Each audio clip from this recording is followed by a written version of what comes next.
Thank you for tuning in to the D6 podcast. This is the family ministry podcast that helps you connect church and home. Over the next 3 weeks, we will be hosting a special series of podcasts centered on reopening the church. Whether you have already begun going back to your church buildings or are making plans to do so soon, we believe these leading voices in family ministry have plenty of good information to share with you. So tune in over the next few weeks to learn what steps they're taking. What a lineup of panelists that we have here for episode 2. We are blown away by the responses in episode 1, reaching thousands, and tremendous comments and feedback that we have already received on this. And episode 1 featured Dr. Richard Ross, Jay Struther, Sam Luce. And tomorrow we'll have our final installment of Reopening the Church with Ken Brady, Marianne Howard, and Brian Haynes. But today, I want to continue to connect around this all-important topic, and I want to get right to introducing our panel and the questions that we have in front of us. First, we have Dr. Eddie Moody. He's the Executive Secretary of the National Association of Free Will Baptists. He previously worked as a Professor of Counselor Education and Associate Dean of the School of Education at North Carolina Central University. Dr. Moody served as lead pastor of Tippett's Chapel for over 19 years. He holds a PhD from North Carolina State University, an MA from Middle Tennessee State University, and a BA from Welch College. He's authored numerous books, including First Aid for Emotional Hurts and the training series that accompanies it. Next up, we have Lydia Randall. She's the wife and mother, and she will bring that insight to us. And she has been serving parents and children for almost 2 decades in her work at a 12,000-member multi-site church that's called Lake Point. Lydia serves as the director of Home Point Ministries, and she helps families and church leaders create a culture of intentionality in the home. She's the author of My Faith Box, a resource for parents that provides an intentional journey with their children through that spiritual journey. And she also serves as a content creator and faith path champion for Home Point. And we're excited to have her. And last, but certainly not least, Dr. Ed Stetzer. Ed holds a PhD and is the Billy Graham Chair of the Church Mission and Evangelism at Wheaton College. He serves as the Dean of the School of Mission, Ministry, and Leadership at Wheaton College, and he serves as the Executive Director of the Billy Graham Center. Ed is a contributing editor for Christianity Today. He's a columnist for Outreach Magazine, and he's frequently cited in, interviewed by, and writes for news outlets such as USA Today and CNN. You know what? He has written hundreds of articles and dozens of books, and his opinion is sought after on so many different areas. I just want to say thank you all and welcome you to the panel, and I'm looking forward to jumping right in. So as we start out this series of questions, the very first question that I ask each one of our panels in each episode is that rapid fire section. And everybody seems to have a different take on it, and I can't wait to hear how each of you are going to tackle this first question. What are some practical routines that may not be routines any longer as we move forward that church leaders should prepare for? And I'm thinking through, what are those touch surfaces? What are those routines? You know, that kind of that low-hanging fruit. I just want to hear that, fill that space, jump in where you see. I'll start out. I think there's the obvious. There's the bathrooms, the doors, for us, the electronic check-ins for families, just being careful that we've got sanitizing stations and different places that create a safe place for families to interact. The offering plate, Lord's Supper, all those different things that we need to look at a different way to do them. Having prepackaged Lord's Supper or prepackaged children's snacks, just really thinking differently about those. But I think just really kind of recognizing that different families have a different level of concern with this. You have some that are, this is all ridiculous, we're ready to go. And then you have families that even like our family, my daughter has some health issues, some lung issues that because of that, we are a little bit more cautious. And so I think navigating and being sensitive to both ends of the spectrum, but creating an environment to really think through and plan ahead for how do we help our people feel safe and feel comfortable coming back into our environments. I would agree. I would add too that, there's a movie came out a few years ago called Contagion, and people, I think a lot of people are watching pandemic movies right now. But the thing that was kind of eerie about the movie was that every time it changed scenes, usually someone might have a fade to black or a fade to white or a lens flare, depending on who you are. Every time they would fade, they would actually go take the camera and it would sort of zoom out to the last thing that everybody touched in the room. And that's the touch point, right? So I've been a germaphobe for 10 years. So I'm kind of an expert at these things. I actually would wear these on airplanes when someone near me was sick. This was before the pandemic. So I am still, if all of you just do what I've been doing for the last 10 years, okay, that's probably not good. But the point is that we do need to think in terms of those areas of touch. And even as Lydia rightly said, those check-in screens, well, what are we checking our kids? Well, so did 14 other people. And what does that look like? I think these are things we can address. I think particularly as we go through what we're calling the Billy Graham Center, we're calling the dance. We're going through, there was an article that was cited in the New York Times about the disease called the hammer, the lockdown, and then the dance. And we're going to be in the dance for months. And one of the things in the dance we're going to learn and probably keep is a change in the way that physical touch and interaction happens in church and on surfaces in and around church. Those greeter trainings are probably not going to be the same going forward if they always involve the beginning with a handshake. Yeah, and I would echo that. We had a podcast we were going to put out about greeting, and we just held on to that because will people shake hands again? Will people hug and kiss? And you're even thinking about like funerals right now. We've got several people in our area who've passed away, and you want to get to the family. It's a different situation right now. So when will that change? And then what will happen with older people who will be these folks that are at risk? I think one of the things we'll have to do for a long time is have some sort of online presence that folks can always tune into, people can always have access to. But everybody's seen the Chris Farley part where he comes in and shakes everyone's hand and does this and that as he runs down in is Saturday Night Live, but it'd be like at church. I don't know when we'll see that kind of thing again. And if we do, there's probably someone watching saying, I think I'll find myself another church, or I'm just not going to bother with church for some time. I think people are secretly wondering and trying to figure out, am I really going to be safe as I go to church and as I go to a particular gathering? So, yeah, and I think too, as you think about opening up too, you want to make sure that when you open up, your community does not see your opening as a threat to their health. I get right now that there's maybe kind of a countercultural movement that we need to meet to make the point that religious liberty is right now. We're not meeting at Moody Church, where I'm serving as the interim teaching pastor, because we are showing our love to our neighbors. And when we meet, we'll follow protocols that are different. We have a very big sanctuary. We might have to have 3 services just to fit the people in so we can practice social distancing and more. So what I would say is there's not a new normal coming. And for a while, it could be, the Spanish flu ended, right? And this will end. But for right now, we've got to start thinking of these things. And I don't want your church or your ministry for people to say, look at the damage they're either could do or are doing. Don't rush to open because you saw something on the internet that said that you should to make a point.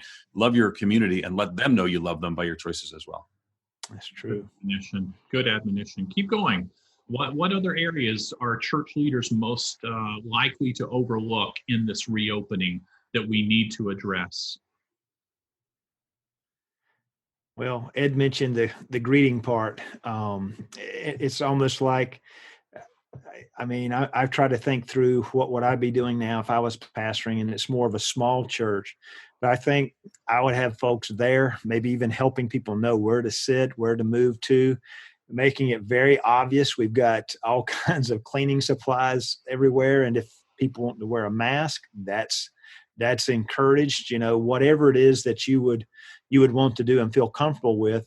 And then no pressure. We definitely understand if you don't feel like it's the time for you to come back and be there. But I think we want to take the guesswork out of it. Often people already have trouble, many people coming to church in the first place.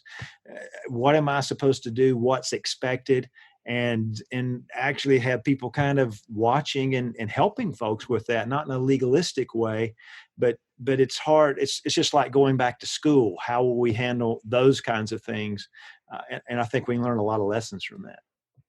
I think just not assuming that somebody knows something, not assuming that our people know and understand what the protocols are and what the procedures that we've put in place. I think we cannot communicate enough. We've got to over communicate again and again, even to the point of having videos to say, hey, this is what we're doing. This is what we're going to ask from you, and cast vision for being loving, just, as Ed said, being loving to our neighbor. You may not be worried about it, and that's great, but because so-and-so is, or because they're going home to a family member that is in chemo or whatever reason, we want to be sensitive to those. And so this is what the auditorium is going to look like. This is what our worship experience is going to look like. This is the protocol for cleaning the electronic check-ins. That as much as we can get that information, I think that takes a lot of the fear out and gives people comfort and helps them have an intelligent decision of, is our family ready to come back, or, okay, we don't quite feel ready. But I think as much information as we can give them helps set that up for there not to be questions or any assumptions made. So Lydia, you mentioned communication. Let me toss this question as a follow-up out. I'm hearing from what you're saying that we probably need to communicate either in the form of a video or whatever messaging, whatever social platform we want to communicate. What are the 2 or 3 things that are most important we need to communicate ahead of time? And I'm hearing we need to communicate before they return, not while they're returning. So what should be in those communication messages? Let me toss that to all of you. What's 2 or 3 things you think are really important that needs to be in that communication? So I would add a couple things. And one of the things that, we talked before, Ron, is we put together kind of a PowerPoint that I'll share for just a second about relaunching the church and the dance, learning the rhythm, the rules and the moves and the rhythm. This is not based on something we wrote, but something in the New York Times talked about the hammer followed by the dance. And the hammer kind of shut down everything, but now we're kind of coming back. Well, here's the thing. You have a multiple, and let me just share here quickly. Again, this whole PowerPoint, we give just dozens of slides. If people want it, they go to edstetzer.com/resources. It's all there for free. My name, edstetzer.com/resources. But right now, we're going to be, through the summer and the fall, dancing the new dance, and that involves practical stuff, policy and procedures. That's what we've already heard mentioned. That's really super key. Communications, over communications about new protocols, finances, how we might redo those as well. Ministry models, because we're probably going to be an accordion for a while, at least in Illinois, where we can maybe go with 50 people. Well, Moody Church, we have 3,780 seats. We can't do 50 people. We won't do anything at that point. But when we get to 1,000, we might have multiple services. And so we talked some about like right now in Oklahoma, they're talking about seating capacity. You can have 25 or 50 or 75. How many gather? These are all questions. And then even to communicate like this, to take, this is our sanctuary. This is where you're allowed to sit. This is how you're allowed to sit. You can't, so yellow could be families together, but nobody here is within 6 feet of one another. But I think what you've heard just a minute ago, too, is about some of the children's area. We're actually suggesting you send a form to parents asking which of the following would you deem absolutely necessary before you consider bringing your child to church. Listen to them. All clear, state guidelines, temperature checks, guidelines for limiting the number of children in a room, stringent protocols. There's nothing that will make me feel safe to send my child to church. You need to know those things so people actually have to feel. I'll stop there, but we got all kinds of stuff about those resources. Again, it's all free at edstetzer.com/resources, including a video of kind of walking through your staff with it. But I'll go back to what Lydia said. Lydia's remember to listen to your parents. And probably for most of us, when we start back, it won't be children's ministry at most. It might be a nursery. And then we'll have family worship for a while. And it's just going to be, again, think of it this way. The hammer, everything shut down. now it's a dance for the next several months. And I know that there's a lot of Baptists listening, but this dance is more of a metaphorical dance than it is an actual dance. Yeah, we're in COVID-19, so there's no touching during this dance. So we're exactly. It's like a line dance. So good. What should we communicate? Great stuff. Great insight. Keep going with this. And just think through what's going through people's minds. So we've had a lot of folks minimize it. Then we've got people on the other scale. I think Lydia mentioned this too. What's going through the minds of the people that are coming to your service. And I think it's going to be hard to get a lot of people to come. I think we may be a bit surprised by all of that, but trying to make it as easy as possible for them to come back and to make sure they're safe, not to be responsible for folks becoming ill or anything along those lines. Yeah, worth remembering that in South Korea, there were two big clusters at the beginning. Now it's kind of changed. But there was the two big clusters that made up everybody sick, just about, with a handful of others. One of them was all from one church group. And it was kind of a secretive group and whatever. You don't want, again, Lydia does not want Lake Point Church. I don't want Moody Church to be on the front page of anything. And we've already had like 5 churches in the Chicagoland area become key outbreak places. And again, I know that right now it's, people are wrestling, and I'm not mad at people wanting to open the economy. I'm not mad at people saying we should shelter in place. I think a lot of times people's economic situation are determining how desperate they are to open. I have nothing but compassion, but I'm not going to be driven by the whim of the political moment. I'm going to be asking the question, how do I love my neighbor? And I do think central to the practice of this thing we call church is a mark of it is gathering. And when that time comes, I just want to think through wisely how best to do this so that people in my church feel safe and people in our community don't feel threatened. You don't want your community to think of you as a threat. And to do those things together is possible. And churches are beginning to do that in areas already.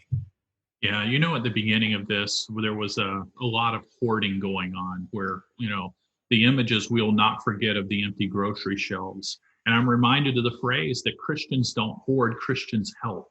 And that's what each of you are echoing is how do we as a Christ body, how do we as the church step into this moment? So let me venture into our first universal question here and ask this question. What are the God moments that any crisis teaches us, specifically as we're in one now with the COVID-19, that we should never forget and that COVID-19 has taught us that we should implement consistently moving forward? I think these are going to be what we treasure. Our kids are going to look back at this and go, hey, Mom, Dad, you remember when? And what are those God moments that we need to keep in practice moving forward? I know everyone's going to have a very spiritual answer. Let me just say my teenage daughters are not at this point saying there was a really God moment, Dad, thank you, 20 years later. But maybe your children are at a different age and my kids are like, let me out of here. But maybe people are different. They are. Well, I guess for me, I was terrified. I have a Google search on Free Will Baptist. And so I thought, oh no, there's going to be all these Free Will Baptist churches that'll start outbreaks or whatever. One of the things that I've noticed is how much the media has picked up on churches doing things. And for me, that's been kind of a God moment. Like I've seen an 85-year-old fellow out there doing live streaming. I've seen all kinds of things from probably people that thought they could not do these kinds of things, do this kind of ministry. And so, coming back, I suspect we went into this, there were all kinds of things people did not think they could do. And I believe if we look back on it, wow, we have really done a lot to protect people, to minister to people. And I think that's going to be one of the things, for such a time as this, that we'll see coming through. So I think in many ways, we've been far more responsive than going into it. I was so afraid of getting churches to stop meeting and what will happen. And now watching people do that, and I believe they might have even created a bit of a hunger for those kinds of things.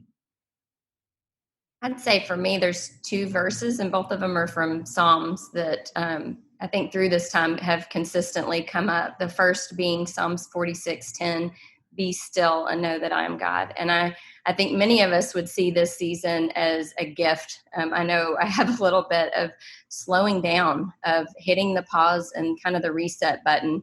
I think we're in a new norm of busyness, where I have different responsibilities. I'm now a homeschool mom and a principal and the cafeteria lady, and I'm doing all the stuff.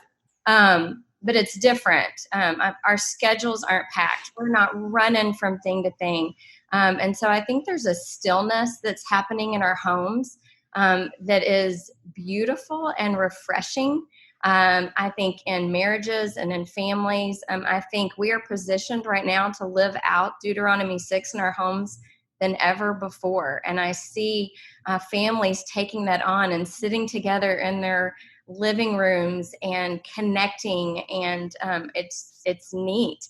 I hope that we don't just go back to what we were doing, but we have a new norm, and that busyness happens.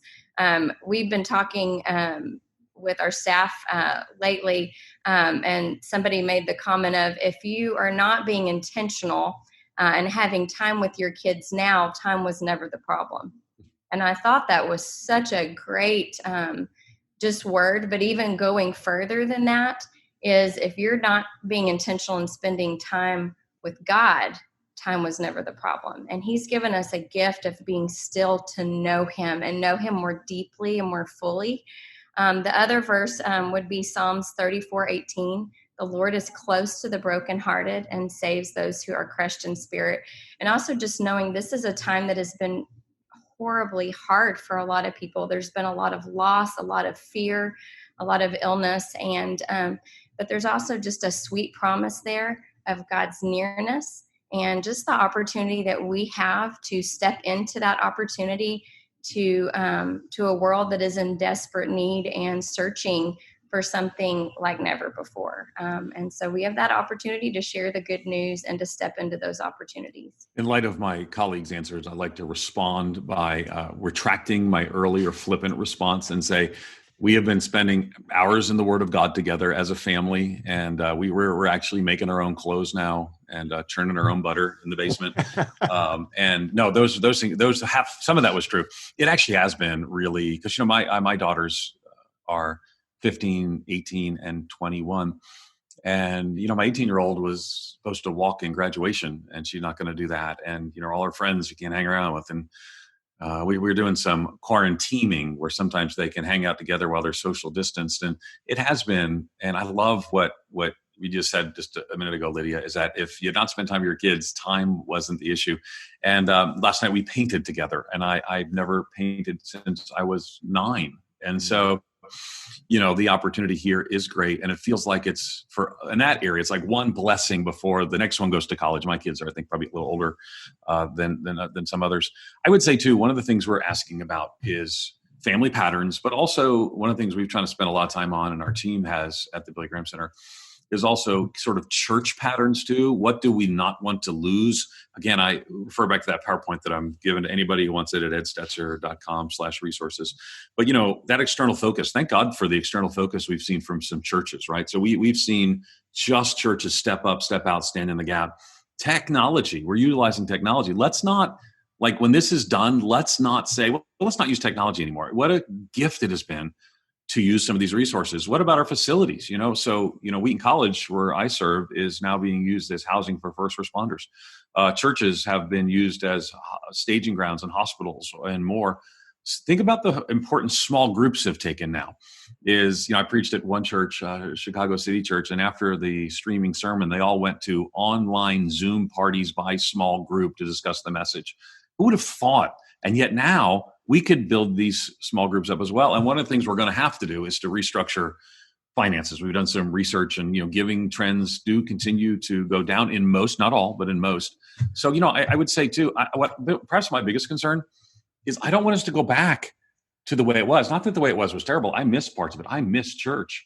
But I don't want us to go back to when it was even as consumer and customer driven. I want us instead to hear the words of Jesus, as the Father has sent me, even so send I you. So those small group leaders who were taken up and serving in their communities. And just because they had to, they still can. They still get to after. So let's not go back to a dysfunctional normal.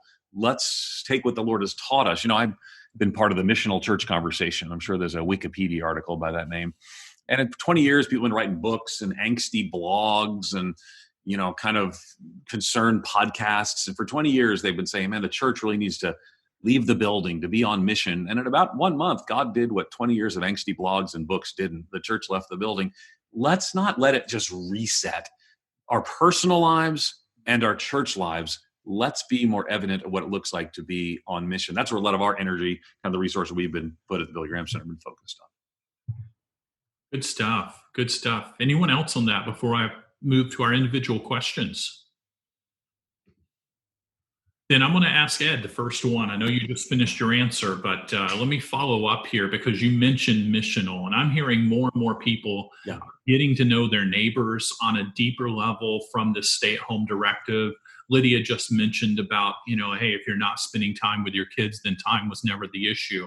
So Ed, let me ask you this question. What did these opportunities present for outreach? I want us to shift this not just from a home opportunity, but from an outreach. What about applying this same method to the people who are serving us in the drive-thru? I know I'm seeing some of the same people as I take food home. I go get it to bring home.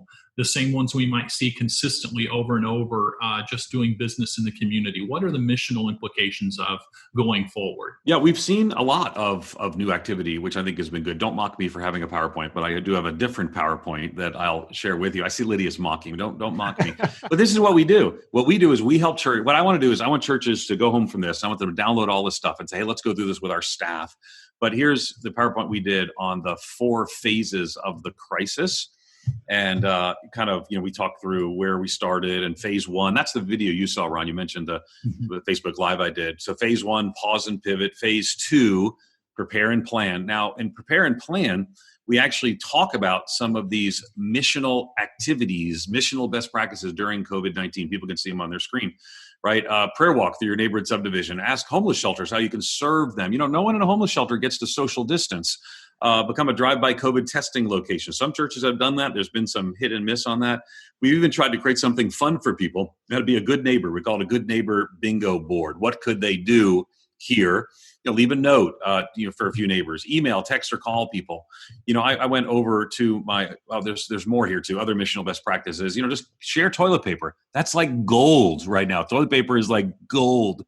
But what we did is so in my neighborhood, I just started visiting my neighbors. Now I already have a relationship with them because I do that as a missional practice. But I didn't know that my neighbors next door, like let's see where I am. It's like right there, right next door to me. They older couple, so particularly vulnerable, have some underlying health conditions. They have no internet. They don't do the internet. They said, she said to me, well, we don't really do the electronics. And I said, well, we haven't called them electronics in a long time. But the point is that we have to keep in touch with them and up with them. And we do that through these things called phones. And we call people. I don't usually call people anymore. I text them. But I think a lot of these practices have helped us to, and I saw it as kind of 3 concentric circles, right? The closest, it does say do good for all, but especially those are the household of God. So I need to find the people in my church, find out all the people who have underlying conditions or are old enough where this is a threat to them. You should have some sort of ongoing ministry and contact with them. I'm pretty much sure everyone has that. That's first concentric. That's taking care of our people. Second is our community, right? So what does it look like? So for me, all the neighbors, I've got all their numbers. They know if they need, we reach out sometimes they can reach out to us if they have need to. I take prayer requests. I talk to them. That's the second concentric circle. But then the third is, there are people I don't know. People don't live 10 doors from me. And they're disproportionately impacted here, right? So we're talking, again, I mentioned the homeless community or incarcerated persons. Now, we did a series of podcasts. If you're interested, we have a whole leadership podcast on coronavirus leadership.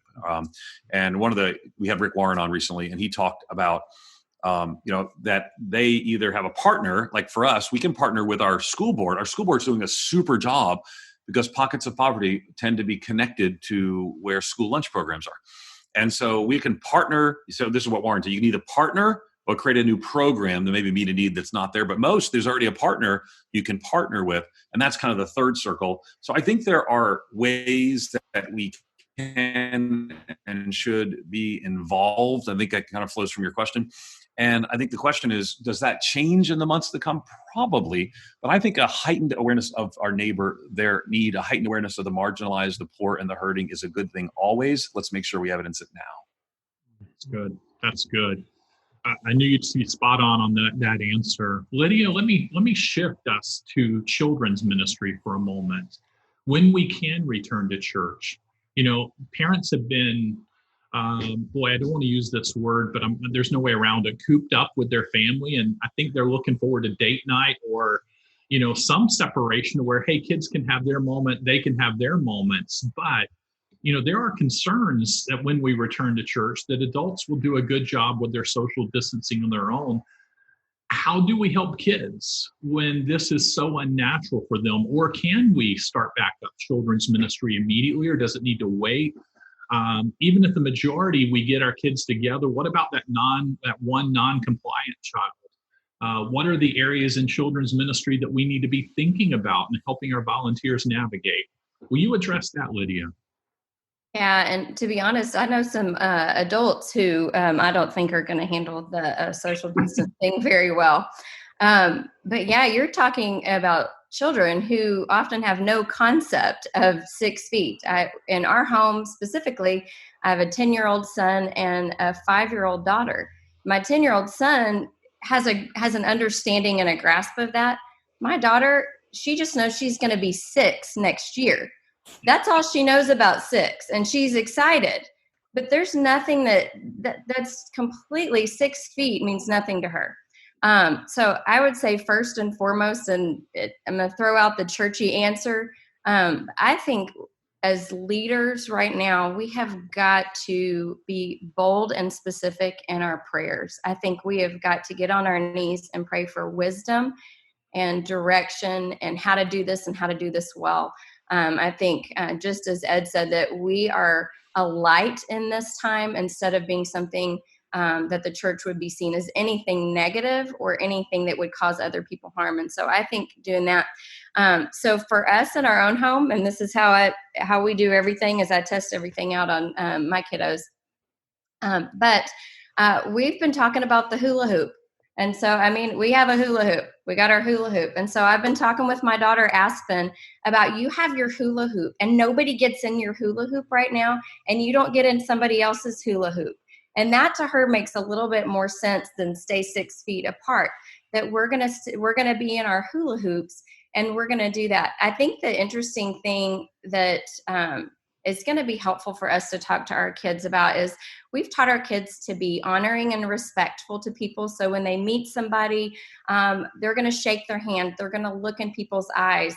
And so we've taught them that's loving, that's respectful and honoring to people. Well, now what was honoring and respectful to people is possibly considered horribly dangerous and offensive to some. And so I think one of the conversations we've even started having in our own home is we want that same character. It's about the character of being honoring and respectful and loving to the people around us, but it's the behavior that looks different right now. And so because we love and honor these people, we're going to stay in our hula hoop and we're going to not get into their hula hoop and give them kind of that different perspective. This played out the other day. We went on a family walk down to a pond and we were catching a turtle. But this other little boy was there with his dad and he just ran over to my son. And my daughter starts screaming, "Do you not know about the corona? Get in your hula hoop." She was just really concerned. Step away from my brother. But I think doing some role play with our kids, as I said, I think over communicating. I think it's good even for our children's ministry to maybe even do some videos to talk about, gosh, when we get back, I'm going to be really excited to see my friends and see my teachers. And what I'm going to want to do, I'm going to want to run and go hug them and give them high fives.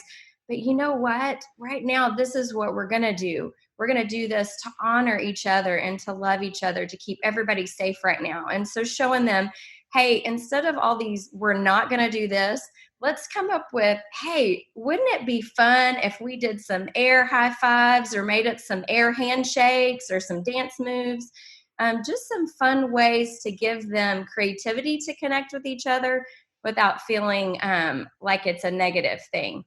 I think in just terms of logistically, I think as everyone has said, I think it's going to be a staggering process of probably starting out together in a large group and not having children's programming for a while until we know a little bit more of what that's going to look like, and then probably slowly transitioning where there's age groups that are a little bit more controllable, like nursery and older kids. But then I think there's just practical things that we just need to think through, just in checking in, having sanitation stations, having very clear signage for our families to know we're going to do, whether we're doing wellness screenings or what we're going to do there. I think we also have to prepare our volunteers and really set them up well to succeed. They need to feel safe and comfortable coming back in this environment. We know that we need to protect them. And so those that are vulnerable, that we know we may be losing a lot of our volunteers for a while because we want to protect them and they are at higher risk. And so just being careful about that. We're having conversations about prepackaged snacks, prepackaged supplies, no toys in room, some toys, but not any that go in the mouth. The list goes on. But I think none of us have all the answers, and it's going to continue to change. But I think we have to do it wisely, and we have to do it in a way that our families feel honored and feel safe and protected. And so that communication just being a huge key component to that. Sure, comments are exploding on the comment sections and Twitter on stay in your hula hoop. I'd like to take some hula hoops with me to the grocery store and assign them to some people who don't understand that as adults. That's really good. There's not a lot of room left if I have a hula hoop because I'm a little bigger than you guys. So I'm not sure. I need like a bigger hoop. Oh, my goodness. Well, there's that too, Absolutely. Dr. Moody, let's talk through, Lydia just mentioned there are people that are at risk. Let's talk medical workers for just a moment, EMTs, first responders as a whole. In the last few years, we've heard about police officers running into the face of danger. Today, we keep hearing about our frontline workers, and I think it's so beautiful to see that video that went viral of people applauding the healthcare workers as they're going to work or coming home from work, kind of giving them that parade treatment, so to speak. There are daily frontline workers who are literally walking into where there are invisible bullets that could hit them with a virus. Here's my question to you. How can the church love on, show appreciation for, and minister to them moving forward? And I'm sure that from a counselor's perspective, I'd love for you, in as good of layman's terms as we possibly can, describe that trauma that they must process, that fear of separation from their families, their fear of dying to some degree. And I realize we as Christians should not be afraid of dying, but these are all real fears that I know people are facing. I've dealt with it. I think one of my biggest fears was if a family member came down with it, being separated, while they're in the hospital. Can you address that and help us understand how we can minister the best way we possibly can in this moment? Well, one thing, I think we want to make them heroes and make it clear these people are heroes. Whether it be our talk with our churches, whether it be when we talk with our kids, someone that's doing this kind of work is truly a hero. I think it's also fine. I would be frightened.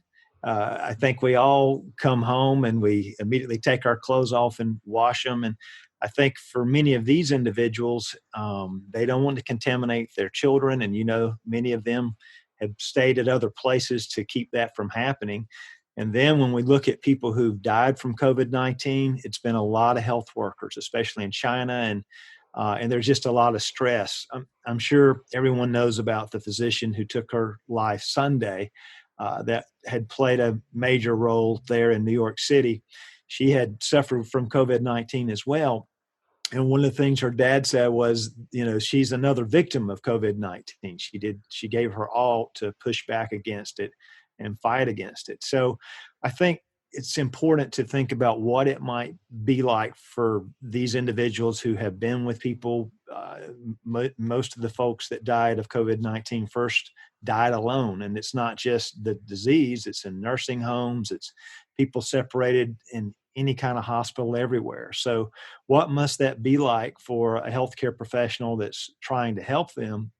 I think we want to convey to them, whatever it is you have done, even if patients sometimes don't make it, it's been very important and it's been very helpful. We know from the 1918 pandemic that people were far more likely to survive if they had nursing care as opposed to not. So even if you think what you're doing is not effective, it has been helpful. And if nothing else, you've been there for folks as they passed away. And this is part of what, with veterans, we heard a lot about moral injury. We probably are going to have a lot of healthcare workers that are going to kind of have a moral injury. They've sometimes had to make difficult decisions and may feel some guilt about that. There may be some anger because I didn't have the personal protective equipment that I needed. I did not have the particular supplies that I needed. And so for us in the church, I think we just want to be a sounding board. It's okay to be angry. It's okay to be scared. It's okay to feel guilty. And sometimes people will feel guilt and you'll talk to them about it and you realize this is nothing to feel guilt about. I tend to just kind of accept it and say, hey, there's this guy that actually was guilty. He prayed Psalm 51, make it yours. Pray it on your own behalf. And God forgave him. God forgives all of us. And so instead of trying to say, well, you shouldn't feel that way or that's wrong, just kind of listen, let them share and encourage them to go back to the scripture and get back in that area. But also just make a big deal out of them. We had a church in Greenville, North Carolina, Unity Church, and they applauded and did a little celebration for the nurses, especially the nurses when they went into the hospital. The law enforcement officers helped them as well as the fire department, just made a big deal out of it. And it kind of brings up another aspect. Everyone's not dealt with COVID-19. So there are many municipalities and hospitals that prepared, bought, all these ventilators, and when it didn't get as bad, they've got some financial challenges, and it's not really turned out the way they expected.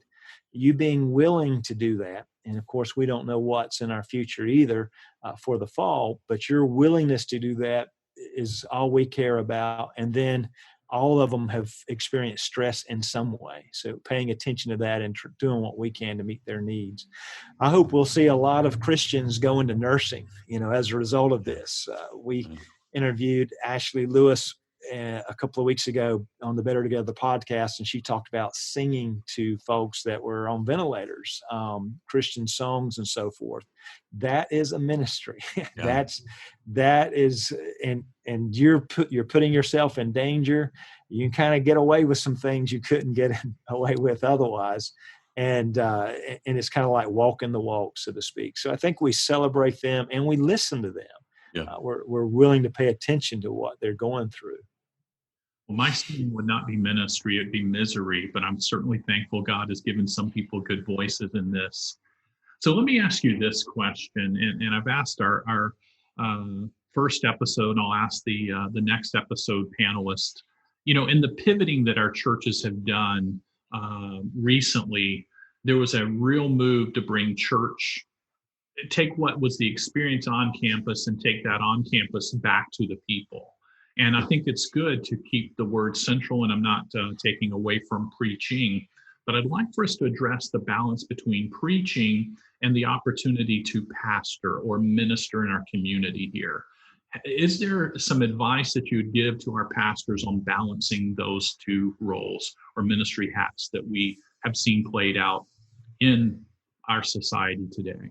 Well, I think that preaching and teaching is a mark of a biblical church. So I think we are going to always value that. I think the challenge is that it has become for many the only thing that is central to their understanding of church is give me some good music and give me some good communication from a good communicator. And I think ultimately we saw very quickly that that's not the totality of the experience that is our Christian life. And even those who would talk about marks of a biblical church, I write about 6 marks just as a missiologist that every church everywhere should have. One of them's biblical preaching and teaching, but others are things like the ordinances, the sacraments that some churches are partaking and others are not in different ways, but we miss that. And another is community, caring for one another. Another is mission and engaging. And I think what's happened is as we've de-emphasized, not because it's not important, as we de-emphasize it, maybe at least one of the things I'm feeling and seeing is this is a good opportunity to emphasize the other things. I wrote in an article recently that I used to play chess in high school competitively. I know that's shocking to you that I would be a competitive chess player, the nerd that I am. And one way is that our teacher, I don't know if it's normal, but our teacher said, hey, I want you to be better chess players. Is they took the queens. We started with our boards lined up, and they took the queens off of both sides and said, now play. Because inexperienced chess players, their queen is zipping around doing all the work, and they don't learn that all the pieces matter. And what I would say is, I think for a lot of pastors, the queen, the gathered worship, where you need someone to come to Jesus, bring him to church. You need someone to be encouraged, bring him to church. You need someone to learn how to do this, bring him to church. That maybe we're realizing that those other pieces are just as essential and important to those rooks and those bishops and those castles and all those different things. And we have a church full of people that in God's goodness have been gifted. In 1 Peter 4:10 says, each one has received a special gift. Use it to serve one another as good stewards of the manifold grace of God. So my hope is that, yes, we miss that preaching and teaching, but that teaching and preaching should be part, to use an example, should be part of a chorus of things, not just a solo. And I think ultimately, sorry to mix metaphors, it's felt like the solo has been silenced, the queen has been gone, and maybe we're learning that we need that queen and that soloist, but we need a lot more than that too. And hopefully that's a reminder that comes out of this. Boy, I appreciate that visual. That's powerful. Thank you. Others, Dr. Moody, Lydia, preaching versus pastoring. Thoughts on that? Well, we've definitely had to. We've had to pastor, and so I think it's maybe something that God forced us into. Taking the time to disciple, taking the time to get to know your neighbor, taking the time to try to mentor someone else. So there's no getting around it.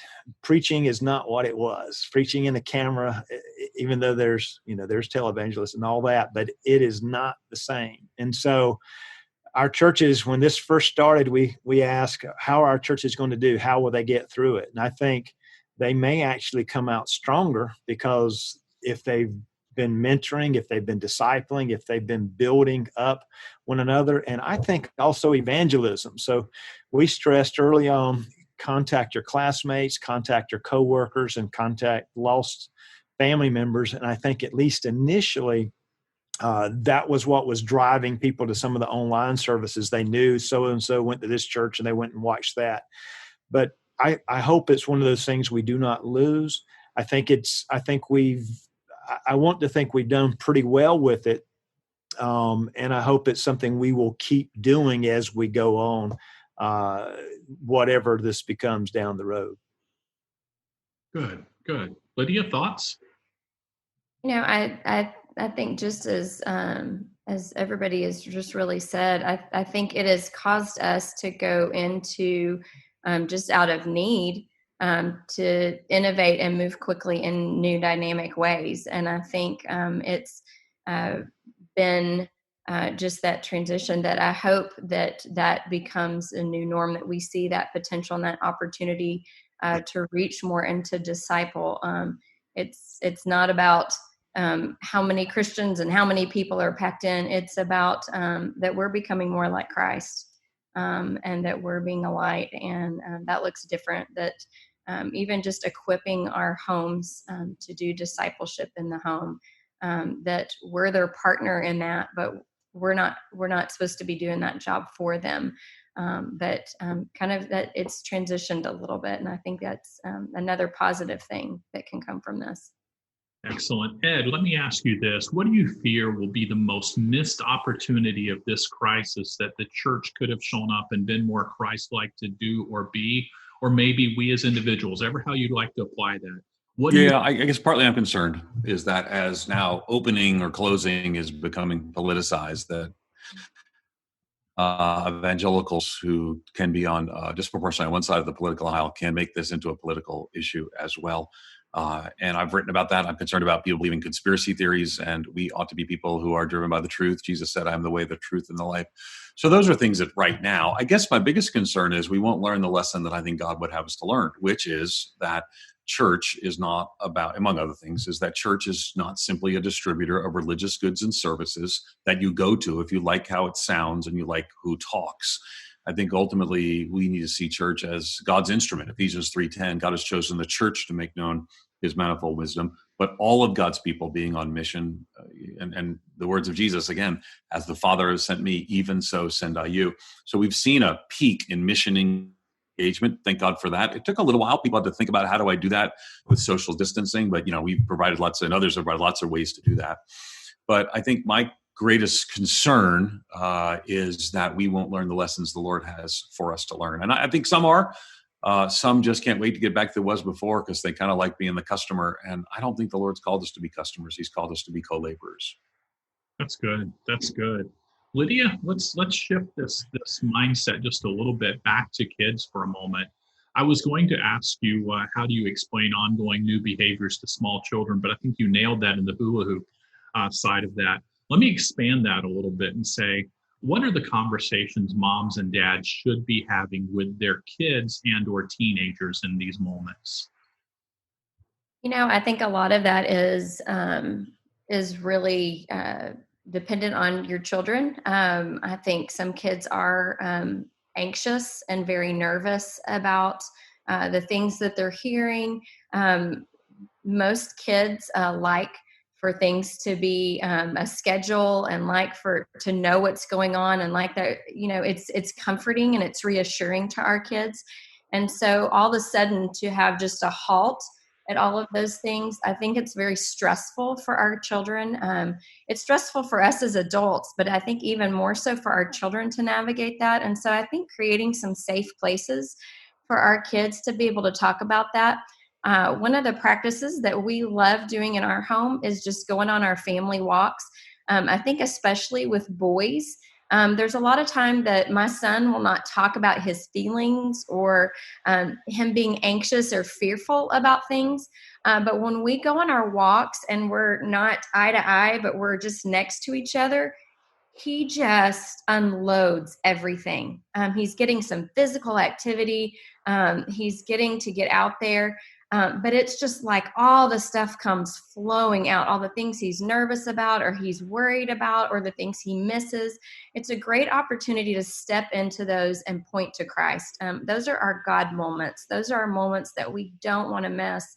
That's a valid feeling. That I understand that. I'm struggling with that too. Who do we go to in times we have God's truth that we rely on, and that we know that God is in control, and he is always in control, and he is still in control. This is not a surprise to him. God did not go, oh goodness, what happened? This COVID thing? This is not a surprise. He is in control, and he continues to be, and we can rely on that. So I think just creating opportunities for our kids, a safe place for them to navigate through and talk through those things. But I also think really helping them see outside themselves. And that's been a beautiful thing. Just even missionally with our church, one of the things that we heard from our community more than anything was just, I think as someone mentioned earlier, just school programs and partnering with them. That was the highest need that our community had felt, was just a fear of the families that rely on the food from the school system for children to eat. And so that has been something that as a church we've just rallied around. We have drop-off times, and I think this last week we hit our 1 million meal that we have provided for all the communities around us. And so I think to help our kids realize we can be a part of something bigger and more incredible that God's doing, and we don't want to miss those opportunities. And so we're going to pick up some extra food and we're going to drop it off. And that also helps when our kids are complaining that maybe we did shopping and we didn't get their favorite cereal, or we didn't get their favorite whatever, to give them a different perspective of this family, this is all they're going to eat for a whole week. And as we drop off food, we're going to pray over these families that are going to receive this food. They don't get to choose what they're going to eat. They're just grateful to have something to eat. And so I think helping our kids get outside of themselves and see the opportunities that they can minister, whether it's go write sidewalk chalk for some from loved ones in a nursing home, for them to see and have just a joy, just something to give them a purpose and help them feel like they're being a part of the body of Christ in this time. That's awesome. Great insight. Dr. Moody, the last question goes to you. We've said over and over, none of us have ever experienced what we're experiencing today. This is new, the whole COVID-19 item. So while we haven't figured it out, the question is, what advice do you have for pastors who, in their words, they might be saying, hey, I'm just feeling this thing along. I don't know what to do. I want to do it well, but what advice do you have for them when none of us have it figured out?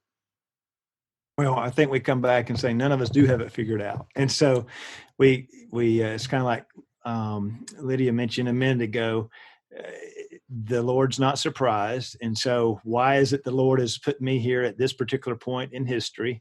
What is it the Lord would have me to do?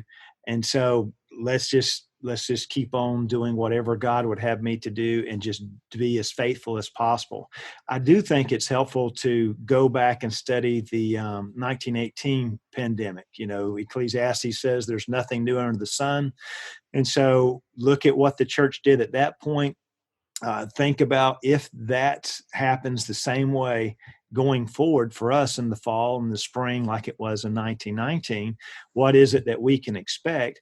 But just continue to remind ourselves, this is not a surprise to the Lord. So what is it that I need to do right now? So I don't get upset, maybe that I can't meet, no one else can meet. We're all in the same situation.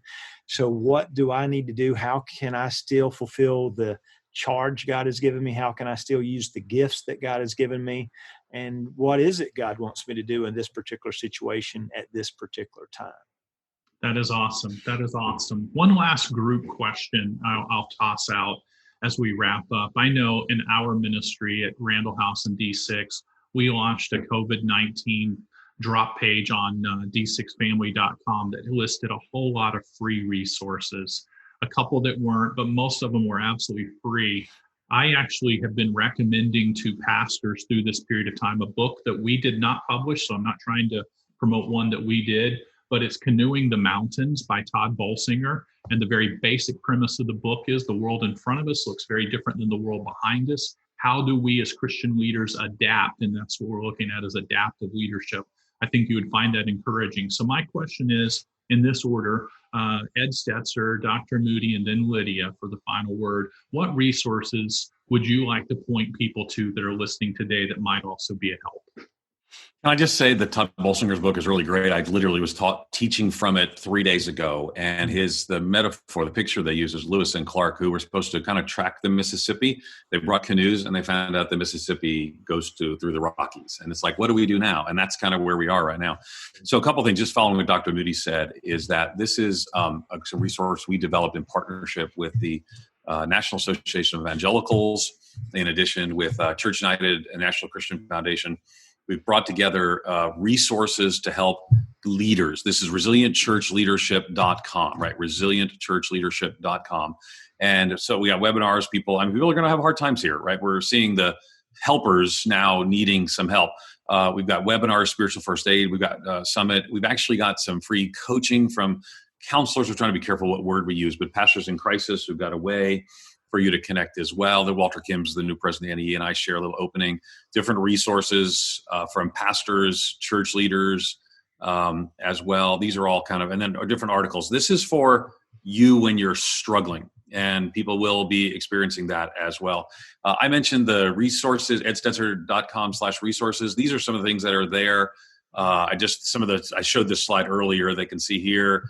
I did a sermon in case you're short, need a sermon on Sunday. I'm happy to share it. It's kind of a generic thing. The Facebook Live you mentioned, Ron.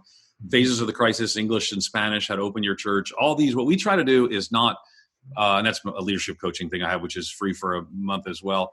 Our resources are probably everyone's got great free resources. We're kind of resourced a lot. What we're trying to do is say, here are 46 slides to help you think through how to open what's next.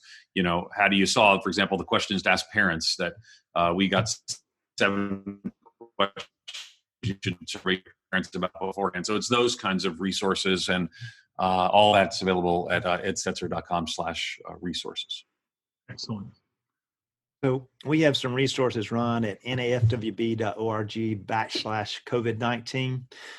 Many years ago when I was a counselor, when I was a professor, one of my students shot me an email one day, and there was a shooting at her school, and she said, "Hey, we're on lockdown and I don't know what to do." Well, she did know what to do. She had been trained the steps to take. And so we just went through real quick, do this, do this, do that.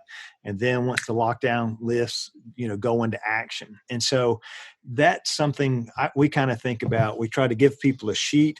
What do I do with someone, struggling with depression? What do I do with someone who's going through complicated grief? How is it that I can help someone that's extremely anxious? And so it's just little sheets where someone can pick that up, go through and say, okay, I observed them. All right, so I'm listening for such and such. And then what are some things I can do? What's particular scripture that deals with that? What are ways that I can pray for them? And then kind of be like the Good Samaritan, get them to the end. So the real simple, real easy. There are things that people can do to help themselves there as well. And they're free. They're in English, Spanish, and French at nafwb.org/COVID-19. Lydia?